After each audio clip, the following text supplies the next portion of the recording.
Okay, yo, what up, God? It's your boy T Dub, Mr. What's Blazing Sports. I am back at it like a crack addict, giving you boxing giggles at work.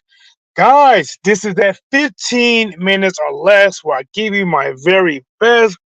I got a topic, man. I was thinking about it. I'm working upstairs, thinking about Deontay Wilder. What happened in the fight? What's going to or could or should happen next? Guys, smash that like button, subscribe to the channel. I'm about to cook, uncut, unedited. I'm back at it. Let's talk. Now, if you haven't seen, pretty sure you heard about Deontay Wilder versus Zane. The return for Wilder didn't go like many people wanted it to go for Deontay Wilder when he fought Big Bang Zane. He got knocked out, and he got knocked out bad. It was scary, especially for people like me. I am a Deontay Wilder fan, so I was pulling for Deontay Wilder. If you don't listen, that's cool, man. You find whatever you want to find about a boxer. You pull, you don't pull for him. That's up to you.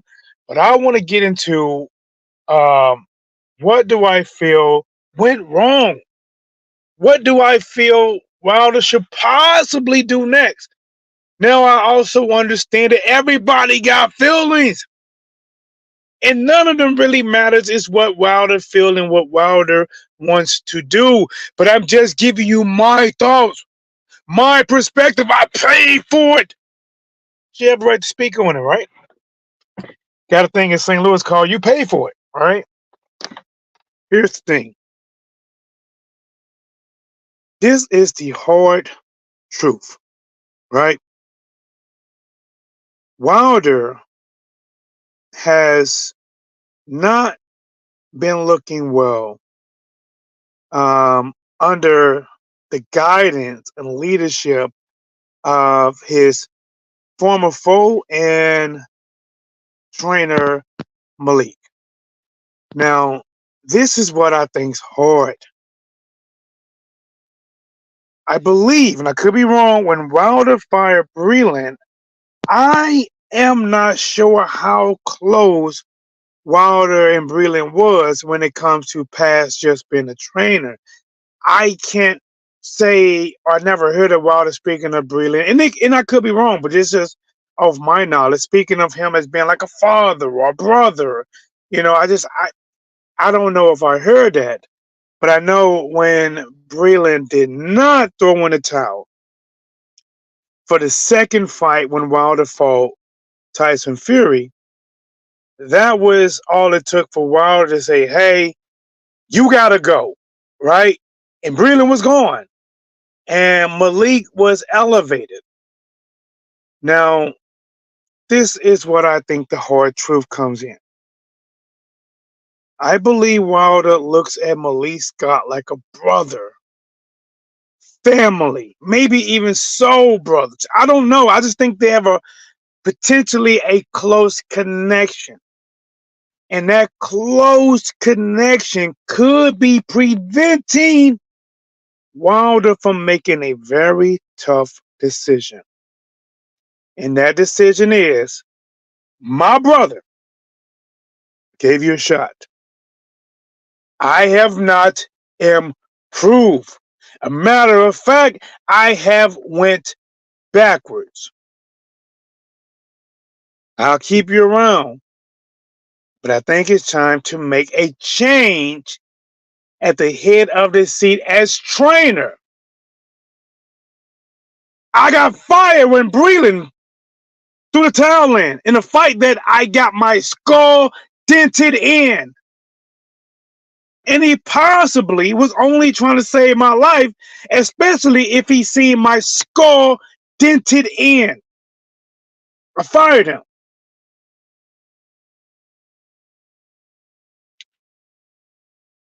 When it comes to Wilder, I think this is it's a tough decision. It's tough, and it might be one that he could potentially retire and never make that decision and be like, you know what? I'm not going to try changing trainers. I don't have to have that talk. I made way more than enough money. I made way more money than was blazing in sports would ever in his life. And he's doing a video talking about it. I'm just going to retire, take care of my family, and I am good. And listen, I think if he retired, I think that's a decision that a lot of people will, be okay with, especially, him. He's well off. But what if Deontay Wilder says, you know what? I just got caught with a good shot. You know, I was trying to do different. I was not fighting like I fought Parker. Some people say, hey, you still wasn't fully committed with your right hand. Guys, let me tell you this. You want to know why Wilder wasn't fully committed with his right hand on every shot? You want to know why? See, T-Dub talks about this. See, I told you guys that Zane can counterpunch, and he will counterpunch, and he looked to counterpunch. He disarmed, dismantled, broke down, cracked Joe Joyce by counterpunching the slower fighter. He counterpunches. I told you during the lead up to this fight that he's going to be looking to catch Wilder coming in and counter the right hand. I promise you I did. I promise you I said it. You can go back and watch the stream leading up to the fight where I called it. You can go back and watch any time I talked about it. And I gave anything of a thought of what could happen. I told you. I said, Zhang is no pushover. They looking at Zhang like he's a taxi driver and a warm-up for Deontay Wilder to move to fight Anthony Joshua. Zhang is no warm-up. Win, lose, or draw, he is no warm-up. He beat Parker to beat Wilder. He cracked Joe Joyce. He's no warm-up. The reason Wilder was not committing with that right like people wanted him to every time, because he knows Zhang was trying to counter him. Now, the reason why I think that it is time that Wilder, in my opinion, just mine, he's on a losing streak. That's one. Something needs to change. Not a loss, losing streak. Two, when he faced that southpaw and Zhang, he should have been moving predominantly to his left for the most part. Kept that lead foot on the outside. That's keeping that lead foot to the left of Big Bang Zhang's lead foot. What that small adjustment does, it makes it harder for Zhang to land his lead left, and it makes it easier for Wilder to land his lead right. Now, some of the trouble that Wilder can run into is the right hook. Well, if you're taught properly, you're told that you move this way, and the best shot he can probably hit you with is the right hook, which means you got to keep that left hand up. See, when T-Dub was fighting, when I fight an orthodox fighter, let's say somebody about my size, and I'm an orthodox fighter myself, I am able to do a lot of multi-styles. I can go to the Philly shell, have my left hand down, roll a lot of jabs with my shoulder. I can go into the high guard. You can do multiple things. But whenever I face a southpaw, and I'm saying this fit for all, but whenever I face a southpaw, I kept that lead jab up because it catches a lot more shots and it's closer to your opponent. If Wilder decides to proceed back, I think Deontay Wilder needs to take a break from what he's been doing. And what he's been doing is taking on the toughest competition available. When you are on a losing streak, you mentally are contemplating before the fight that you might retire. I think at that point, you might need some confidence builders. And if you lose against a confidence building fight, then you really should probably retire. If you lose against a top 1, top 2, top 3, top 4, top 5 fighter, I don't count that as, oh my God, he lost against the top 4 fighter, top 3 fighter, he should retire. No, you lost to a better man. You lost to somebody at top. It happens. It happens. Right? As far as I know, Joe Joyce still fighting. Dylan White still fighting. Zane got 2 losses, right? I think he's still fighting. Joshua's still fighting.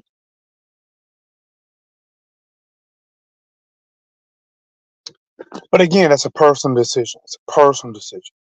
Personal. And I think Wilder personally need to change trainers. Will he do it? I think it is a hard decision that he might not do because he probably sees Malik Scott as a brother.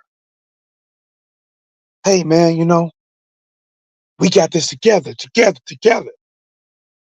And that family bond created a financial bond. And it's hard to break that financial bond without breaking the family bond in some cases. But I really think he should have that talk and be like, listen, I gave you a lot of strikes, brother. I gave you way more strikes than I gave Breland. Breland made a decision that he knew that could cost him his career with me. And he threw in the towel when I was getting lopsided, lumped up. He did it. I was getting beat pillar from post. And he threw the towel in. That's something I told him to do. He threw it in, and I fired him. Now, you're my brother now. I'm going to keep you around. But I think it's time to put somebody else in that driver's seat. I need to reach out with about 3 or 4 different trainers and see who can match my style, who can tell me the best game plan to take Deontay Wilder. I'm 38 years old, going on 39. My time in this league, in this boxing world, is going to come to an end. I am closer to the end than the beginning. I'm closer to the end than the middle. Malik, if I'm going to do anything, I got to make a change, brother. I still love you like a brother. You still family, always will be. But family understand that I got to make a change. Either I retire and call it quits. I did it. I ran my route. It's the end of a legacy. I am done. But if I want to get back in there and even if I want to fight some tune-ups, I got to make a change. Fury made a change off of a draw. Joshua made a change off of a loss and a change off of a win. I gotta make a change, brother. Gotta make a change. You still invited to the cookout. They still making green eggs and hams and yams. You still can come. Still my brother. But I gotta put somebody there that can prepare me for these battles. See, now this is me. I also feel that Wilder, I think he lost a lot of ground. Now his competition, his competitors, win, lose, or draw, most of them been trying to improve their current style, right? Trying to find that lion heart.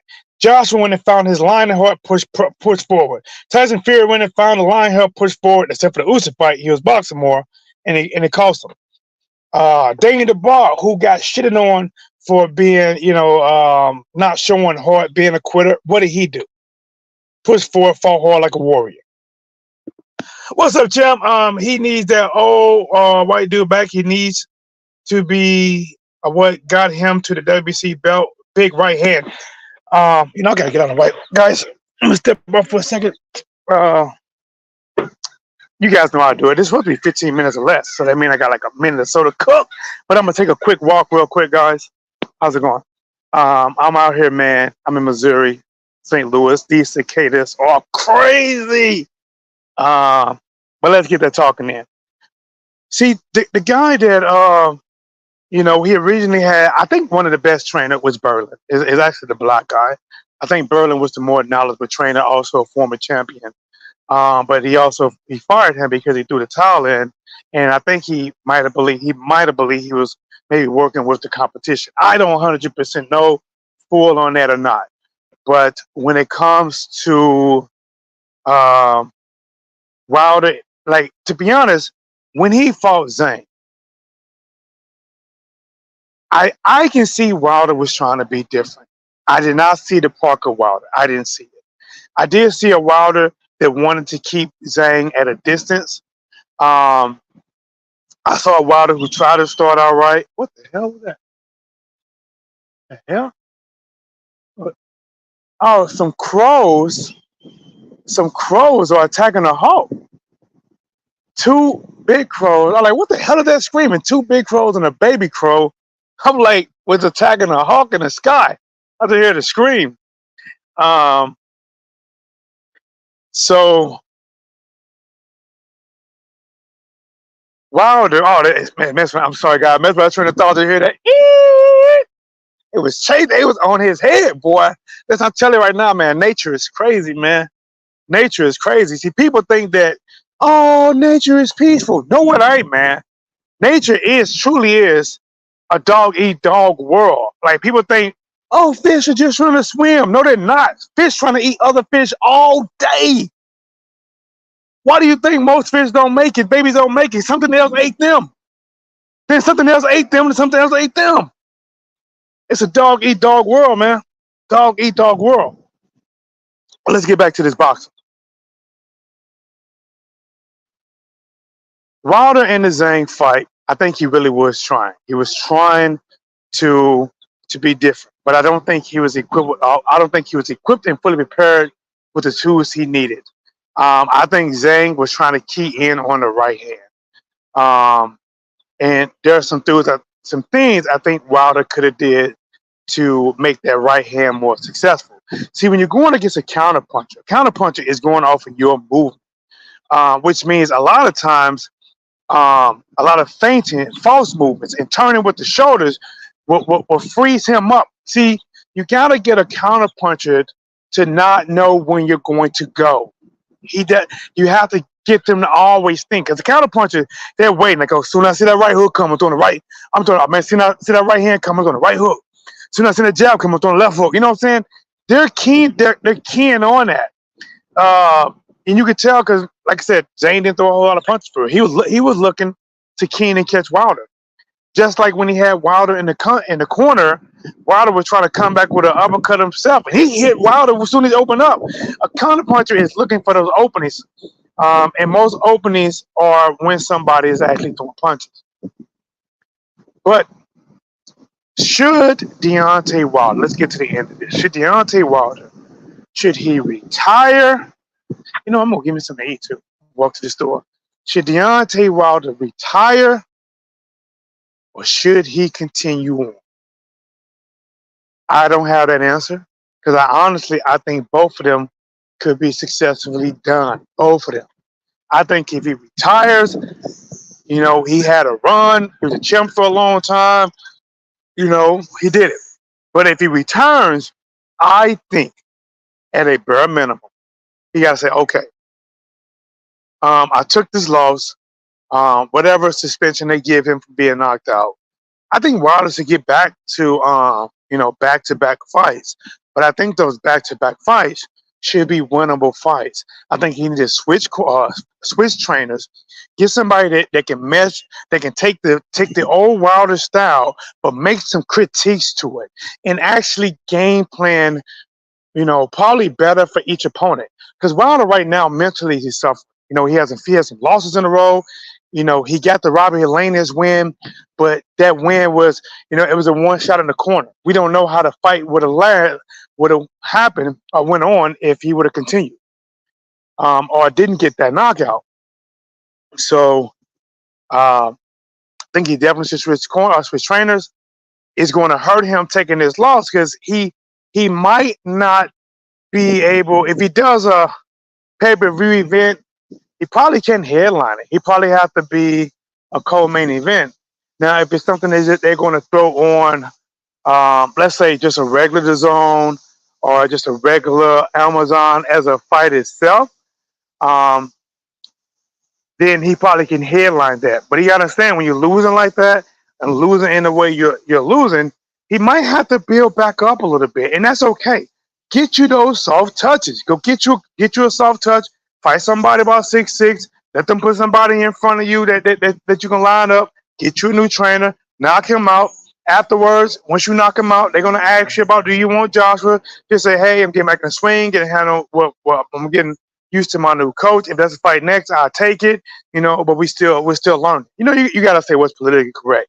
Whenever they throw somebody in front of you, when realistically he needs to be he needs to be have at least a couple fights. He gotta let Joshua hot right now. He gotta let Joshua do what he gonna do. Joshua gonna either fight Dane Ball, he gonna either fight Zhang, he gonna either and then some point down the line he gonna fight the winner between Usyk and Fury. He gotta let that work out. Wilder might have to take a year and just fight a couple guys, and then if he gets those 2 wins, then put him back in the mix. But that's just my thought, guys. I think he can do both of them. He can end his career and be successful, or he can continue it and see how far he can go, and if he can get back onto that railroad track. T-Dub was Legend Sports, and I'm out.